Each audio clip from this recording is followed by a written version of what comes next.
नमस्कार प्यारे विद्यार्थियों, आप सभी 10वीं क्लास के विद्यार्थी ध्यान दें। ये हमारा एक लेसन है स्त्री शिक्षा के विरोधी कुतर्कों का खंडन। करने वाले हैं आचार्य महावीर प्रसाद द्विवेदी जी। तो आचार्य महावीर प्रसाद द्विवेदी जी का आप भली भांति जिक्र पढ़ चुके हैं, परिचय जान चुके हैं कि ये साहित्य में कहूँ या हिंदी में कहें एक भाषा एक्सपर्ट की बात करूँ, मैं विशेषज्ञ रहे हैं हिंदी में, और हिंदी को चरम शिखर पे या सर्वोच्च शिखर पहुंचाने में इनका बहुत बड़ा योगदान माना जाता है। तो ऐसे महान लेखक साहित्यकार की बात करें तो इन्होंने एक लेख एक निबंध हमें दिया है। वो निबंध ये है कि स्त्री शिक्षा के विरोधी तत्वों का खंडन। एक समय था जब महिला या लड़की को पढ़ाया जाना समाज के लिए हानिकारक समझा जाता था, नुकसानदायी समझा जाता था। तो ये कहते हैं कि नुकसानदायी क्यों समझा जाए, क्या ऐसी समस्याएं थी कि अगर पुरुष पढ़े तो समाज का फायदा होगा, विकास होगा, कुछ नुकसान नहीं होगा, और अगर महिला या लड़की पढ़ती है तो समाज का किस प्रकार से बुरा हो सकता है, नुकसान हो सकता है, समाज के लिए बुराई बन सकती है। तो ये तर्क क्यों है? तो जाहिर सी बात है कि जब लोगों की मानसिकता ऐसी बन गई है तो फिर मानसिकता को चेंज करना काफी मुश्किल होता है। ठीक है, कोई वस्तु टूटे सब जोड़ सकते हैं, लेकिन मैं समझता हूँ कि लोगों के दिलो दिमाग से मतलब जो बुरी रूढ़िवादी बातें हैं तो उनको निकाल फेंकना बहुत रिस्की कार्य है। तो एक यही माध्यम है कि अपने लेखनी के माध्यम से, अपनी कविता लेखन के माध्यम से हम समाज में बदलाव कर सकते हैं। तो आचार्य महावीर प्रसाद द्विवेदी ने क्या कहा है कि इन्होंने पहले उन तर्कों को देखा, तर्क कि वे लोग जो ये कहते हैं कि महिला या लड़की को पढ़ाना है वो समाज के लिए शर्मसार है, नुकसानदायी है, अपमान वाला है। उनसे तर्क मांगे कि किस आधार पर कहते हो। तो उन तर्कों को हम पढ़ेंगे यहाँ पे कि कौन कौन से उन्होंने तर्क दिए, और फिर उन तर्कों का जैसे मांगो कोर्ट में क्या होता है, जो न्यायालय होता है उसमें दो वकील साहब होते हैं अलग अलग पार्टीज के। जज साहब तुरंत उनकी बातें सुनते हैं, तो जज साहब अपने दिमाग क्यों लगाएंगे, बस इधर की बात सुने, इधर की बात सुने, फिर मनन करते हैं कि सही क्या हो सकता है। तो दोनों पक्षों के तर्क सुनते हैं, तर्क सुनने के बाद नतीजे पर पहुंचते हैं।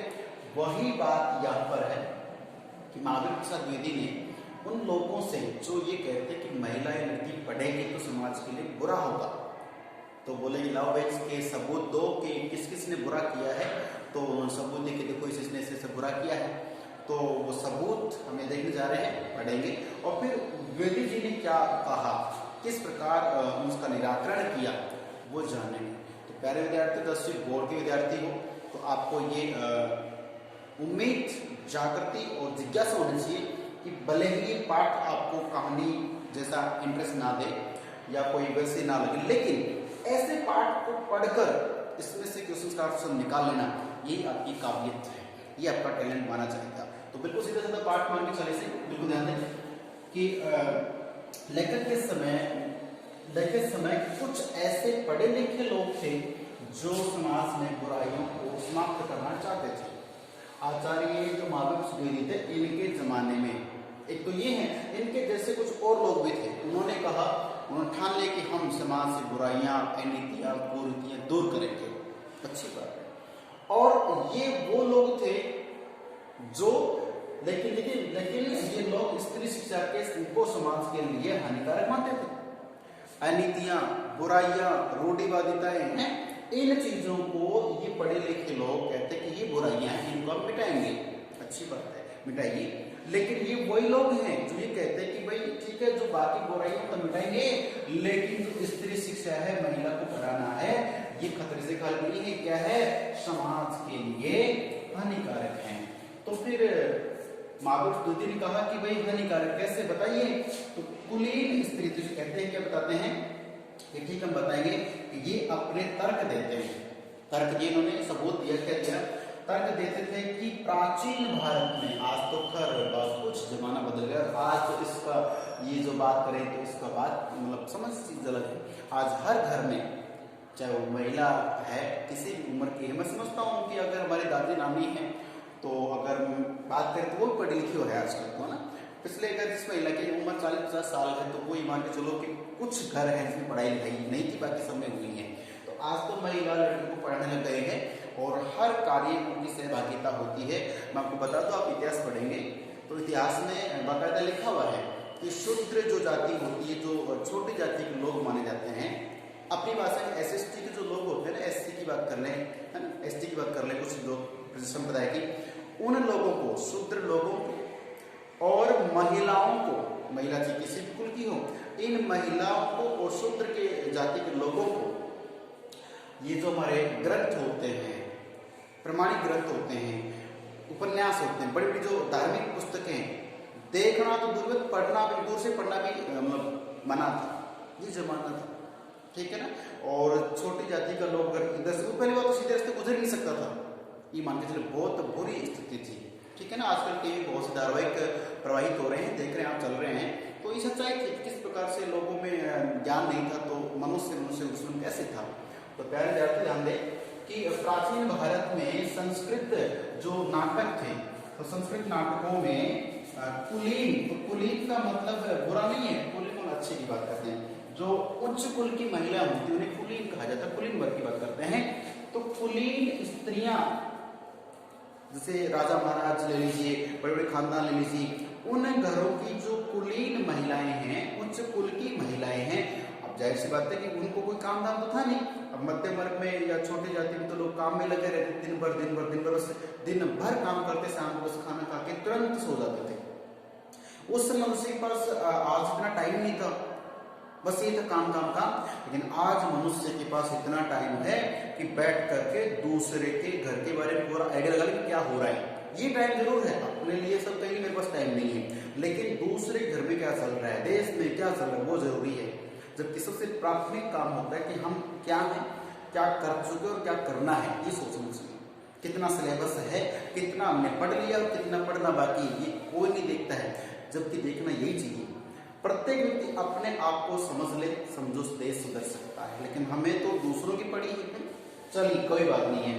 कुलीन स्त्रियां गंवार भाषा का प्रयोग करती थी, ये सबूत दे दिया किसने, उन पढ़े लिखे लोगों ने जो इनके आचार्य महावीर शुद्धि के समय में पढ़े लिखे माने गए हैं। और उन्होंने ये बताया है कि कुलीन स्त्रियां जो थी, जो घर की जो महिलाएं थी, ये पढ़ती थी, और ये पढ़ने के बाद में जैसे गंवार भाषा का प्रयोग किया। कैसे, जैसे मान लीजिए कुछ नाटक थे, क्या थे, संस्कृत नाटक थे, इन नाटकों में क्या होता है, रंगमंच कार्यक्रम होता तो वहां पे संवाद बोले जाते थे। आज तो कम हो गया, तो टीवी पे आता, पहले गाँव में आते थे, नवरात्रों के समय में रामायण होती थी, महाभारत के रोल अदा किए जाते थे ना, तो उसमें जैसे जब महिला का रोल करते थे तो पहले पात्र लगभग सच्चे बनाए जाते, तो उस नाटकों में जो महिलाएं हैं, वो महिलाएं क्या है कि संस्कृत भाषा का प्रयोग करेंगे, क्योंकि पहले यही बात सुनती थी। अब संस्कृत भाषा में जो महिलाएं हैं, वो जब संवाद बोलेगी, डायलॉग बोलेगी, तो उसमें अशुद्धता होती थी, गलतियां होती थी, कहने का मतलब गंवार भाषा का प्रयोग करती थी। कौन, महिलाएं। किसके अनुसार, ऐसे पढ़े लिखे लोगों के अनुसार। इनका कहना है कि संस्कृत नाटकों में महिलाओं को संवाद बोलने के लिए कहा जाता था, तो बोल नहीं पाते थे, अधूरा, आधा, गलत, सही बोलती थी, ठीक है। चलिए अब बात करते हैं कि अतः अगर बुराई बोलते हैं, गंवार भाषा प्रयोग करती, तो उस समय स्त्रियों को पढ़ाने का चलन नहीं था, तो फिर वो घर पे या सुन करके थोड़ा बहुत पढ़ती थी। और अब जानते हैं अधूरा ज्ञान खतरनाक होता है। तो फिर अधूरा ज्ञान खतरनाक कैसे होता है, आप मान लीजिए आधा बात पढ़ लिए और आधा नहीं पढ़े, तो इसमें से क्वेश्चन आ गया, और क्वेश्चन वो आ गया जो आपने आधा छोड़ दिया, तब जानते हैं फिर वो आपको छोड़ देगा, गलत उत्तर देंगे आप। देखिए पाठ का नाम आप जानते हो, लेखक का नाम आप जानते हो, आदि कहानी सुन ली हो, और फिर इसका शेष भाग का आपको प्रश्न आ जाता है, तो फिर आप इसी के चक्कर में प्रश्न का उत्तर दोगे, जबकि पूछ कुछ और रहा है, ठीक है। तो कंप्लीट जानकारी ही हमें मंजिल तक पहुंचाती है। तो ध्यान दीजिए, चलन नहीं था, कम पढ़ी लिखी शकुंतला, ये एग्जाम्पल पहले बता दिया है, उसके बाद फैक्ट एग्जाम्पल दिया है कि शकुंतला उस जमाने में एक उच्च कुलीन महिला की बात करते हैं। इन्होंने पढ़ाई लिखाई कर ली थोड़ी बहुत, और कुलीन महिला है शकुंतला, इसने दुष्यंत जो राजकुमार थे, दुष्यंत राजकुमार को ऐसे कटु वचन, कटु का मतलब से कड़वे लगने वाले वचन, आज तो देखिए लोग कैसे लड़ते हैं, आमने सामने लड़ते हैं, हाथ पैरों से लड़ते हैं, गोली चलाते हैं, लाठी चलाते हैं। पहले के लोग बस जबान से कभी कुछ कह देते, और जबान से कही हुई बात लोग दिल से ले लेते थे। कहते हैं कि तलवार का काटा हुआ घाव भर सकता है, गोले का घाव नहीं भर सकता है। आपने कर परम क्रिया को सुना होगा, कोई बात नहीं। देखिए कि कटु वचन बोले कि अपना सत्यानाश कर लिया। सत्यानाश का मतलब कि उसके जो शकुंतला है उनका और दुष्यंत का जैसे शादी विवाह की बात थी और उस समय उन्होंने कुछ ऐसी बातें बोली कि दुष्यंत कुमार उससे रुष्ट हो जाते हैं, रूठ जाते हैं, उसे बुरा मानते हैं, उसको छोड़ के चले जाते हैं। तो ऐसे में उनकी जिंदगी अब उनके बिना अधूरी रह जाती है। तो जीवन का नाश कर लिया ना, तो ये अब ये नहीं जानते हैं, ये तो किसका तर्क था?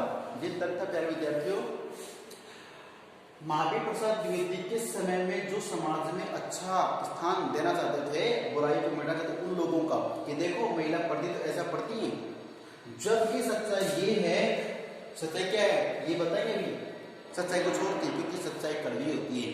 दुष्यंत कुमार जो है शकुंतला को छोड़कर जाते हैं, अर्थात संबंध विच्छेद होता है। उसका रीजन ये जो नाटक में संवाद बोला गया था ये नहीं था, संवाद तो यही था लेकिन रीजन कुछ और था, क्योंकि जो शकुंतला है उसने वहां पे सच्चाई बोली थी और सच्चाई किसी को सहन नहीं होती, इसलिए छोड़ के चले गए। ऐसी बात यही है।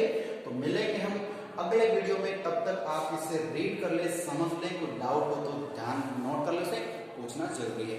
मिलते हैं अगले वीडियो, तब तक के लिए नमस्कार, धन्यवाद।